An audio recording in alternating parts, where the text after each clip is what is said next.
Welcome to Real Estate Milestones, where we explore fascinating topics in commercial real estate with knowledgeable industry experts. I'm your host, Ben Malik, and I'm a young real estate professional who is passionate about adding value to people's lives through the incredible power of real estate. My goal is to help you discover what the heck is going on in the industry and how you can get involved. This is Real Estate Milestones, where your future in real estate lies just around the corner.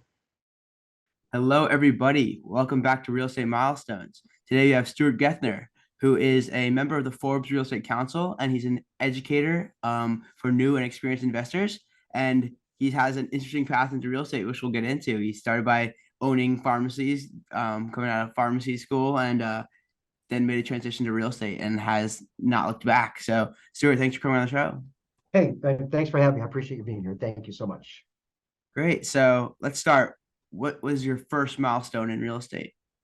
At the time, I was, as you mentioned, I'm a pharmacist. I was working in pharmacy and I wanted to get in real estate investing. And someone brought me an opportunity to do a fix and flip. And I had never done it before. I thought it would be fun to do. And so that was really my first milestone, my first deal where I kind of walked out of there with one of those big, juicy checks and thought to myself, wow, this is a lot easier than standing on my feet counting pills 8 hours, 10 hours, 12 hours a day. So maybe I might want to do this more often. And it was on a street called Portobello, just like the mushroom. I'll never forget it. You weren't prescribing mushrooms over the pharmacy though. Not yet. They weren't legal, and they're not yet legal in Arizona, but I'm sure it's coming. So I guess just to linger a little bit on that, what did you learn as a pharmacist that you think has helped you in real estate? Because I think it's I don't have too much transparency into what goes on behind the scenes in a pharmacy. Yeah, no worries. I think probably for me, and because I own the pharmacies, working with people and managing people, I think that's probably the most our ability to get along, our ability to lead, our ability to manage others.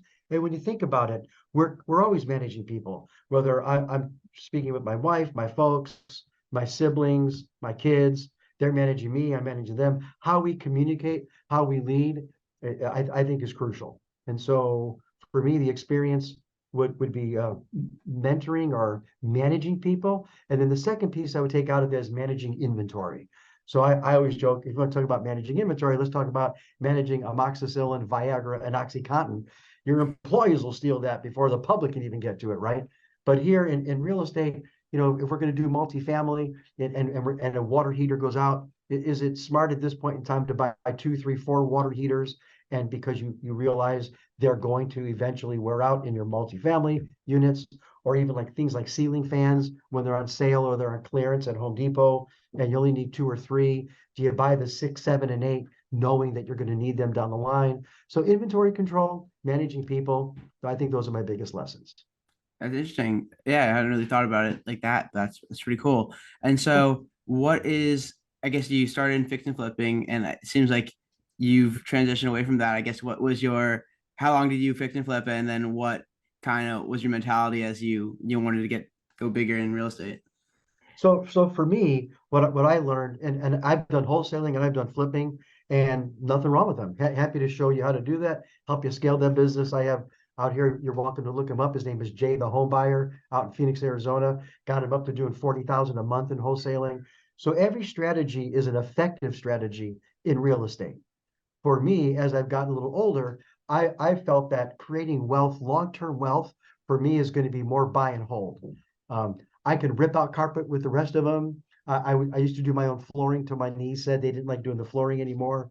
But come the first of the month, those rent checks come in, whether I'm home here in Scottsdale, whether I'm visiting you, whether we're in New York, or whether I'm in the moon, those rent checks come in. Now, let's admit, not every rent check comes in every time, right? So people talk about real estate being a passive investment.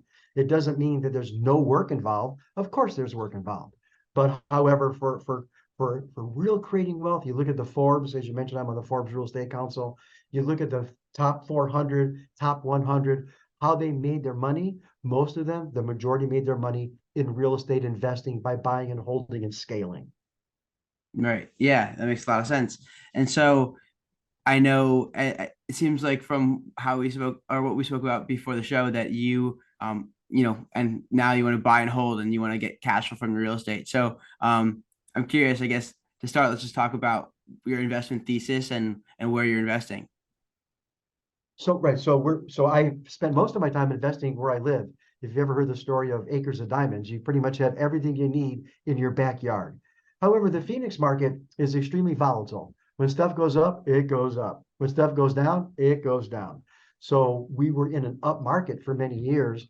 I was able to buy fourplexes, eightplexes for anywhere for 75,000, 85,000 a door.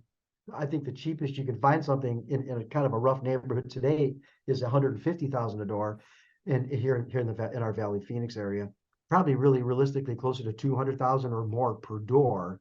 And let's admit it's all about the math. There's no emotion involved. If it's 200,000 a door and the sucker cash flows at a good cap rate and a good cash on cash return, still a good deal. But things weren't cash flowing at good percentage, at good cap rates. So I've looked into other markets. I found myself, and I'm always looking into the market. So if anybody wants to do a partnership or joint venture, please feel free to reach out. I'm happy to do it because you need solid boots on the ground.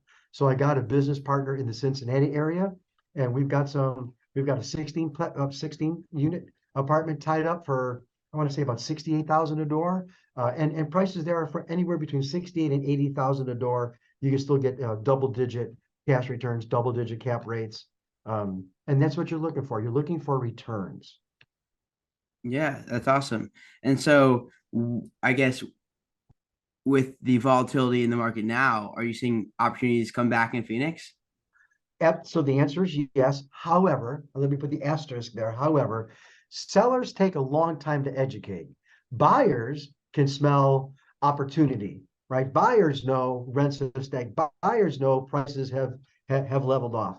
Sellers, they need a little bit more time for education.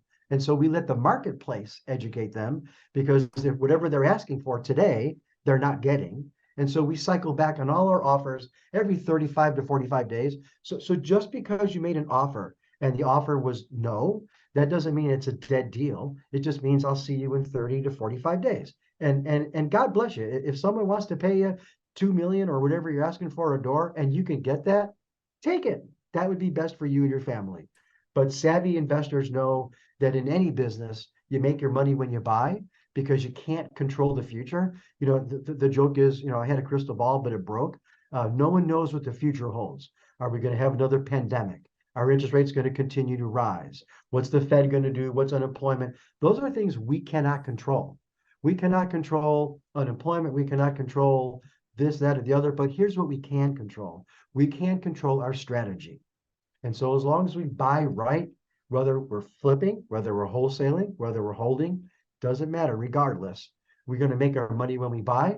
That's where the wealth, that's where the opportunities are created. Absolutely. It makes a lot of sense. And so back to kind of more specifically your investment thesis, it seems like generally there's a trade-off between lower risk, higher quality assets, which pay you less, and I guess lower, class C, lower properties that are more risky that pay you more. But obviously there's a reason why maybe people are willing to pay, or people don't want to pay top dollar for these properties. So I guess I want to think more, do you have a sweet spot? And then we can get into that. So you're spot on, dude. Like you're spot on with that. And so your insurance company, insurance companies, people that want to park money will buy Class A property that's all fixed up and they'll pay retail and they're happy with the low cap rate because that's a safe and secure for them. So that's their strategy or thesis, however you want to look at it. But for us as investors, we would like to be able to leverage, we'd like to be able to scale. And so again, you're spot on. So for our strategy, we don't mind bringing value to the marketplace. Even if it's a B class or C class property, usually our sweet spot for a seller is usually an older person or an older trust where they've stopped doing the upscale maintenance and they've also stopped raising the rents. And so they don't do the work themselves anymore, or they're not doing the maintenance at all, whether it's yard work or leaky faucets. And the tenants aren't calling the landlord because of a leaky faucet or weeds, because they're afraid if the landlord comes out and does work, they're going to raise the rents. So we call that, deferred maintenance. So our sweet spot is buying properties that have deferred maintenance where we can bring value to the marketplace. And when we do this and we work with our investors know that their return is not going to be really solid for at least 12 to 18 months down the road. And the reason for that is someone just signed a lease yesterday, and I have to honor that lease for 12 months before I can get in there, update, upgrade, charge higher rents. That's our way of bringing value to the marketplace. So, Right. we're not a get rich quick, right? But we're get rich slow, and get rich slow in real estate works every time. Absolutely. You did mention that sometimes people don't always pay rent, and right. So I'm wondering if that's a problem you deal with more acutely in a more deferred maintenance, deeper value add Sure, strategy. And sure. yeah, I guess just how do you mitigate that? So great. So I'm doing a remodel on a house right now, an old red brick house, I think built in the 40s. And the original owner was grandpa, who then left it to their kids. The kids are now adults and they rented it to their kids, and their kids quit paying rent. They're like, well, we don't need to pay rent. It's our parents, right? And so I had a motivated seller on a single family residence. I bought it 5, 6, 7 years ago for like 68,000. It's now worth over 300. And the kids, because I'm a management company, pay your rent or I'm going to evict you. And so parents wouldn't do that to their kids. I have no problem doing it. This is my business. It's not a hobby. And to take it one step further, when we invest, we want to invest and we buy multifamilies or whatever we're going to buy, we want to be in a landlord friendly state, right? So you start going into California, you start going into New York, where the eviction process is difficult. I'm originally from Chicago. I heard some horror stories where people would go to rent a place in the fall because they knew in the winter they could not pay their rent because the judge wouldn't evict them in the wintertime. And so that's a strategy for someone looking to rent a place. Not a good environment for us as investors. So regardless of my political views or how liberal I am, when it comes from an investing standpoint, we want to invest in landlord friendly states. Absolutely. And so what's Phoenix's outlook on on that, and maybe Cincinnati as well? So Phoenix, obviously Arizona, it's a purple state now, but it's very landlord friendly. So your rent is due on the first. If you don't pay it by the fifth, I can give you a 5 day notice, which says pay me or I'm going to evict you. And then after 5 days, if you don't pay me, I file what's called a forcible detainer. I can do this all myself. As we've grown, we started to use attorneys for the forcible detainer. And our laws here say you have to be before a judge within 10 days. You have to. So now on the first you don't pay, give you a 5 day notice. We're going to get the forcible detainer. You're now going to be before a judge in 10 days. And I'll tell you a story. This is a true story because in the old days when I used to do it myself, I would show up. And I saw a case once where a gal went before the judge and the judge said to her, "Did you pay rent?" And she said, "No, I didn't, Your Honor. But let me tell you about the landlord. When the summertime came, he didn't fix the air conditioning. We've had leaky faucet. Our toilet's overflowing. Anything you could think of that goes wrong." She told the judge, "This is wrong with my place." And the judge said sympathetically, you've got a fair, valid point.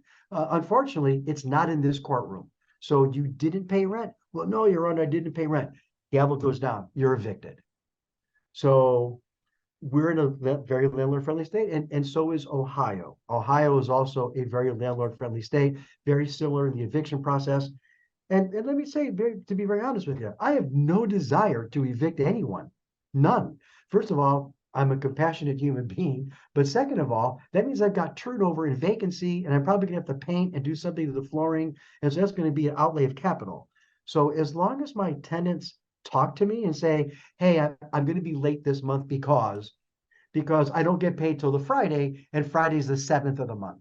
Or I work for Uber and I got sick and I didn't have money for 2 weeks, but I'll pay you on the 12th." As long as you can communicate with me, I'm happy to work with you.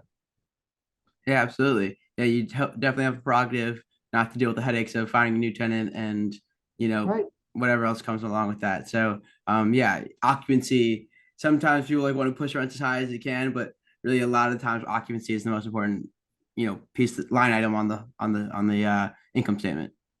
I agree. that and just responding to tenants challenges with fixing stuff that breaks. Keep your tenants happy. Absolutely, yeah. I mean, part of my love of multifamily, I have a lot of love for a lot of asset classes and interested in being, I guess an investor in wherever I see opportunity. But something I love about multifamily is that you're providing a physiological need for someone, that you're literally putting roofs over people's heads. And I think it's something to be happy about, and it seems very fulfilling. It is fulfilling, especially when tenants continue to re-up their lease and they don't turn over because we do a nice job. The only time we tend to lose tenants is if they end up buying a house or they move out of state. Other than that, we get referrals from our tenants who reach out to me and say, I have someone looking, do you have something available? Or I just switched jobs. I'm in a different part of town. Do you have something in this part of town? We'd like to stay with you as our management company. And so that to me, that's an ultimate compliment. Yeah, it's awesome. And so, back to Phoenix. There's this funny thing that people who are not in Phoenix see in the news and probably think about, news over sensationalize things. But I'll just get to the point. Is Phoenix running out of water? Yeah, so there's a town in Phoenix called Rio Verde that never really had access to water. They had hauled water and shared water. And some parts of Rio Verde actually has well water, but not all of it. So the city of Phoenix proper and all its surrounding cities, like Glendale, Peoria, Tempe, Mesa, Gilbert, Chandler, there have plenty of water. Phoenix as a city doesn't grow up like Chicago skyscrapers, New York skyscrapers, LA skyscrapers. Phoenix sprawls. We have so much land. We go out instead of up. So the new developments are not protected, and so that's where the challenge with water comes in. But as I mentioned to you before the show starts, we're close to the Indian reservations, and the Indian reservations have plenty of water. So these towns have made deals with the Indian reservations to supply water, and so yeah. Was it over sensationalized? Probably. Is there a solution coming? Absolutely. Awesome. That's good to hear. It seems like a great city. Nonetheless, it's funny. I'm from the East Coast, so I don't know many people from Phoenix, but I learned a while back that it's the fifth largest city by population, if I'm not mistaken. And You're not mistaken. Yeah. yeah, and that's pretty cool. That seems like a good spot. Definitely. Dude, it's a great spot. And then it also has the stigma of being old, like old people live here. And that was true back in the 60s and early 70s. But the median age for the population is 35 to 40. So we've got a great young population, a lot of regentrification, a lot of opportunity zones. And I'd like to think that we have good sports teams. So that's still to be determined. Mm, yeah, I don't know necessarily about that, but but yeah, no, wait, there's the Suns, right? They're good. Well, the Suns are good right now, right? The Diamondbacks are good for a while. The Cardinals is always a question mark, and the Coyotes in hockey, they've never really been good, but if you like hockey, they're a fun team to watch. Yeah, I love hockey. I'm a Capitals fan now. There you go. But so in terms of getting into education, I know you find a lot of you're very passionate about educating people and that's a great it's something I share with you as well. I love people listening to this podcast and getting something out of it. But how did you discover that interest in education, and then kind of Good would love to question. hear your story there. Well, that's a great question. Thanks for asking. So when I owned pharmacies, there was a position open up at Rio Salado College to teach the pharmacy technician program. And I thought that'd be kind of fun to do since we hire interns and such and we educate them. So I did that for a few years. And when the opportunity came to start with real estate investing from our local RIA, I started attending and I was talking to the owner of our RIA, a guy named Alan Langston, and told him what I was doing. And he asked me if I'd like to write a course. I was doing a lot on lease options. That's what I was doing with my rental properties. And so I wrote the course, and from one thing led to another. So I teach courses on how to buy property in bankruptcy, how to buy property in foreclosure. We did boot camps and such. And so thank you for mentioning that. That's a real passion for me. I equate it to, well, when I was a kid growing up, I used to watch this cartoon called The Flintstones. Don't know if you've ever heard of them, but Fred Flintstone and Wilma, they lived in a town called Bedrock back in the Stone Age. And Fred would work down at the rock quarry. And his boss's name was Mr. Slate. And Mr. Slate would always, whenever Fred would screw up, he'd go, Good help is hard to find, right? And so I would equate that to today. Today, good help is hard to find. So the point being that there's concepts from a long time ago that are still holding true today. And I can equate that to real estate. The concepts in real estate investing really haven't changed much over the bedrock ages. What might change in real estate is the color of the countertops, the types of appliances, the flooring, maybe sometimes the layout, but the concepts of how you buy, how you bring value, the NOI, the cap rate, the cash on cash return, the balance sheet, creating assets and creating equity, those concepts remain the same. So being able to teach and educate is much like teaching someone how to ride a bike. I don't know when the last time, Ben, you rode a bike, but if I took you out in my parking lot and put you on a bicycle, maybe it was 6 months ago, maybe it was 6 years ago, it's not going to take you long to start riding the bike up and down. Or when you go out of town and you rent a car, it may not be the same car that you're used to driving, but when you get in the concepts, gas pedal, brake, the mirror, this, that, and the other, there are some differences, but you're pulling out of that rental car and you're driving to your destination and you're getting used to it. So the same is true when I educate in real estate investing. Once you get the concepts, time can pass, the concepts don't change. So I enjoy educating others. It's something that I do have a consulting practice where I teach one-on-one, whether it's wholesaling, flipping, buying, holding, working with investors, partnerships, joint ventures. I don't think I've been doing it for a while, and I think I'm pretty successful. I enjoy that, seeing others create wealth and being able to pass that on generationally, creating cash flow, so working, supplying for their family, providing for their family. It's a passion for me, and as you can tell, I'm passionate and I enjoy it. Great. So I guess what's the first lesson you like to teach your clients or your students in terms of, where to start? I guess what is the Sure. biggest challenge you see, and how do you Sure. overcome that? So I'm going to teach you two lessons. And I don't know if you've ever seen this thing put up by the Food and Drug Administration. It's called the food pyramid. It's different levels of food you're supposed to eat. I created one for real estate investing. And the first layer, maybe we can put it in the show notes. The first layer is wholesaling. People say, I'm going to start with wholesaling so I can make some money. And then when I have enough money, I'm going to go to the next layer, which is fixing and flipping.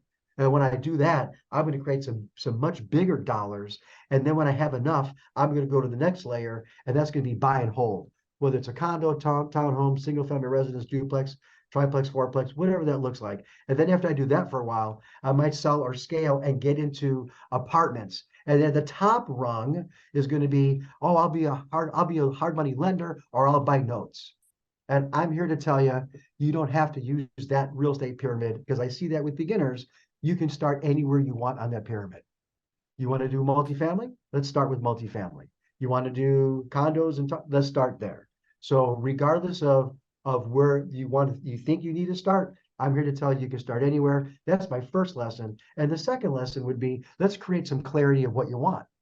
So someone says, oh, I want to make a lot of money, right? Okay, here's $1, go away, right? So let's determine exactly how much money we're talking about. Is it an extra $5,000 a month? An extra 10 grand a month? Is it 100 grand a month? What does that look like? And how do we achieve it? And we'll break that down into bite-sized pieces, and we'll start working on that program right away. So creating clarity. If you don't have clarity, you're going to get discouraged, because you're going to start chasing deals. Wholesalers send you deals. You chase over here, you chase over there. Nothing works out.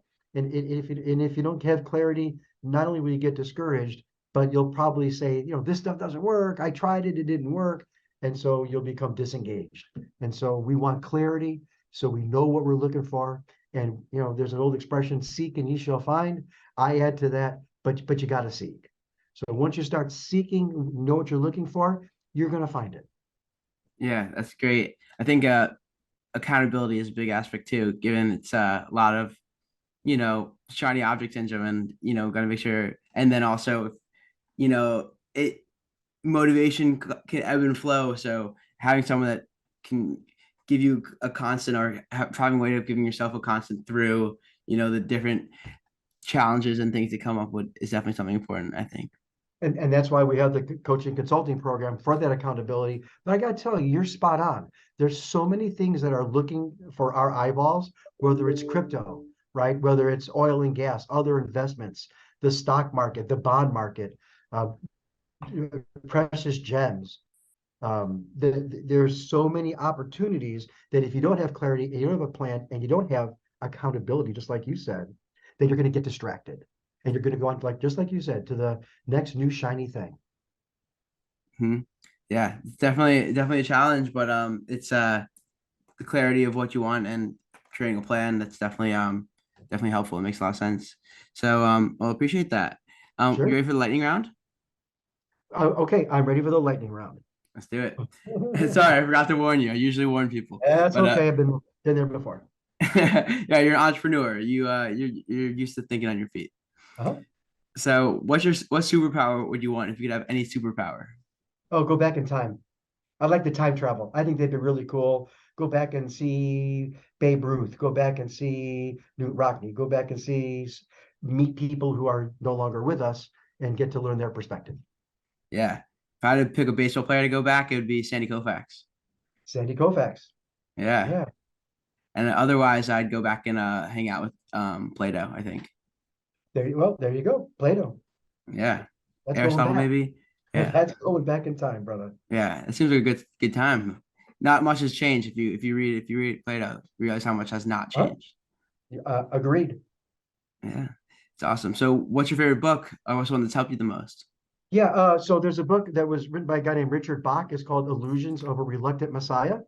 So Illusions of a Reluctant Messiah, I think would be my favorite book when people ask me. It certainly helps with a mindset, and it certainly helped me do some breakthroughs as well. Yes. Awesome.